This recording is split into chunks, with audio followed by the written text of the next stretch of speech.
Hello, Son of God, and my brother. This is your awakening. Say my mind, and you don't die.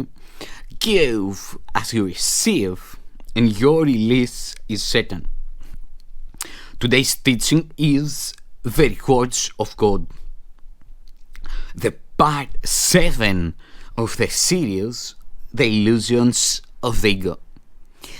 The ego does not recognize the real source of threat. And if you associate yourself with the ego, you do not understand the situation as it is.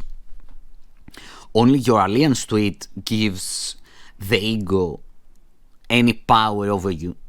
I have spoken of the ego as if it were a separate thing acting on its own. This was necessary to persuade you that you cannot dismiss it lightly and must realize how much of your thinking is ego-directed. We cannot safely let it go at that, however, or you will regard yourself as necessarily conflicted as long as you are here, or as long as you believe that you are here. The ego is nothing more than a part of your belief about yourself. Your other life has continued without interruption and has been and always will be totally unaffected by your attempts to dissociate it. In learning to escape from illusions, your debt to your brother is something you must never forget. It is the same debt that you owe to me. Whenever you act egotistically towards another, you are throwing away the graciousness of your indebtedness, and the holy perception it would produce.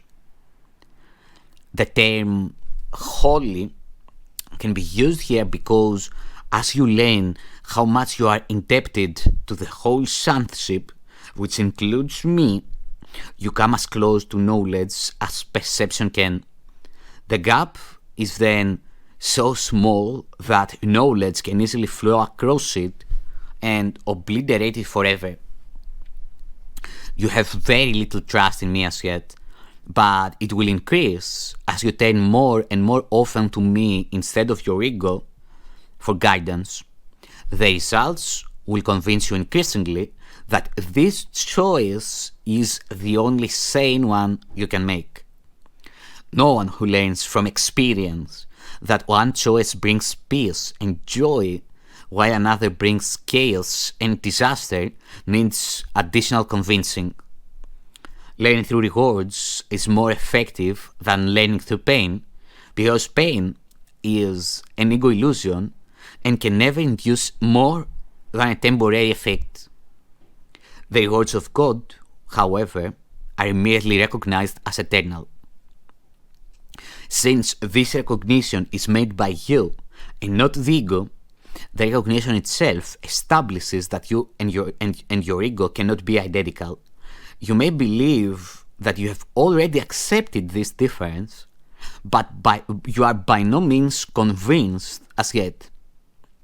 The fact that you believe you must escape from the ego shows this, but you cannot escape from the ego by humbling it, or controlling it, or punishing it.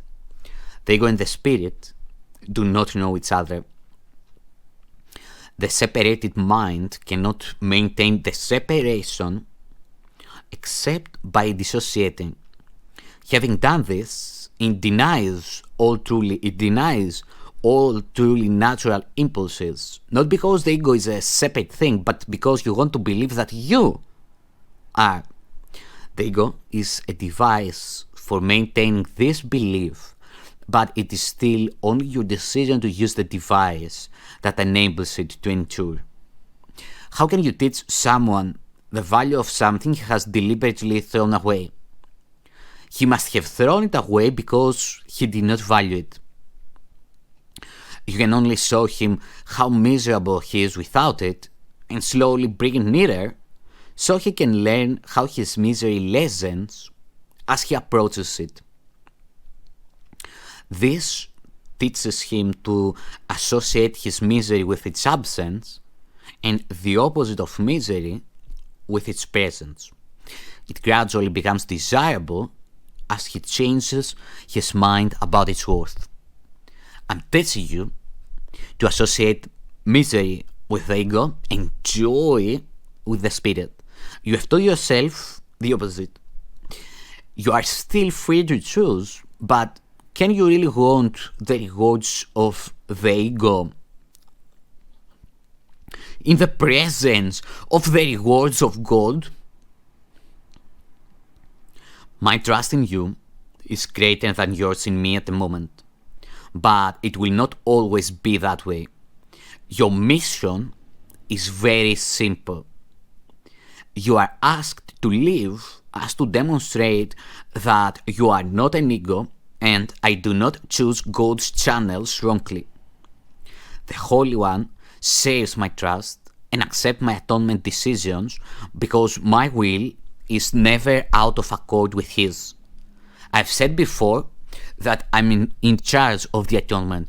This is only because I completed my part in it as a man and can now complete it through others. My chosen channels cannot fail because I will lend them my strength as long as theirs is wanting. I will go with you to the Holy One, and through my perception, He can bridge the little gap. Your gratitude to your brother is the only gift I want. I will bring it to God for you, knowing that to know your brother is to know God. If you are grateful to your brother, you are grateful to God for what He created. Through your gratitude, you come to know your brother, and each moment of real recognition makes everyone your brother because each of them is of your Father. Love does not conquer all things, but it does set all things right. Because you are the kingdom of God, I can lead you back to your own creations. You do not recognize them now, but what has been dissociated is still there. As you come closer to a brother, you approach me, and as you withdraw from him, I become distant to you. Salvation is a collaborative venture.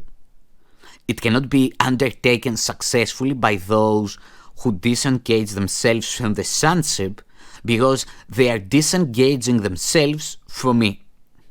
God will come to you only as you will give Him to your brothers. Learn first of them and you will be ready to hear God. That is because the function of love is one.